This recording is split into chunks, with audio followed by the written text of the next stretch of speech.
继续来推出嘅专题报道，希望本弱势族群查封大疫过后呢，还爱继续来照顾居民嘅生活。从医疗、教育、社福也都爱强下来考量。第二本讲到公营出车、社福还有社区经济三位一体嘅典范，就做得爱讲到普罗米嘅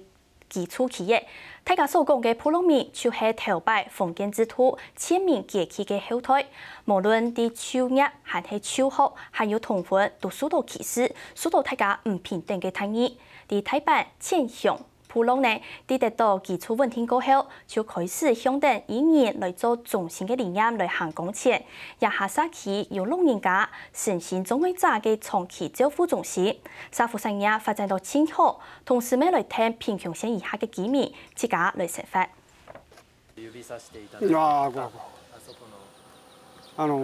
木がちょっとこんもりしてるとこ。あそこうちの家。で向こう側にある木、大きな木あるやろ。あれ全部個人の木や思ってくれたよ。あここに全部家があったから。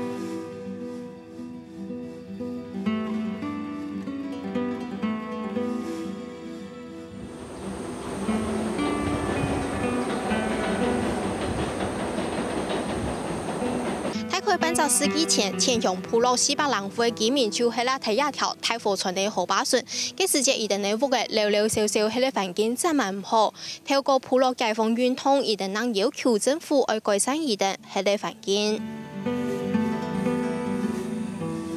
台灣市初期嘅前向社區，未係普羅民喺個所在。所講嘅普羅民，就係講封建制度，做個大級條路為本人建設嘅後退。無論係愛情條路、訴教育、結婚，就佢就受到唔公道嘅對待。したがってこういう問題の解決にはそもそも住環境を改善できたからといって問題が解決できるわけではなかったので、ご覧になったと思うんですけど、大和川上流にあった堤防上流のその住宅というのを改良事業によって公営住宅に入れ替わると。這個若是日本政府去搶票買嘅公營出車，本人安心來去，滿足基礎人權。前向社區還發展出友善弱勢嘅社福產業。下嚟阿薩卡係前向社區針對身心障礙者開嘅職業技能訓練所，我一旦學到一項術語，還有材料自家賺到錢來食，包含加工包裝訓練、做手工藝、行棚也到，一旦做出來嘅成品，又會還會送到福祉商店去賣。僕らは差別という暗いところから見たときに、そこへ出た時に障害者の問題や在日韓国朝鮮人の問題やさまざまな高齢者の問題とかさまざまな問題が見えるわけよ。そしたら自分らの持ってる力でその人たちの社会参加を促していく、その人たちと寄り添っていくというのは僕らの運動の理念として合致する。だから障害者施設から出発して高齢者施設に今移行していってる。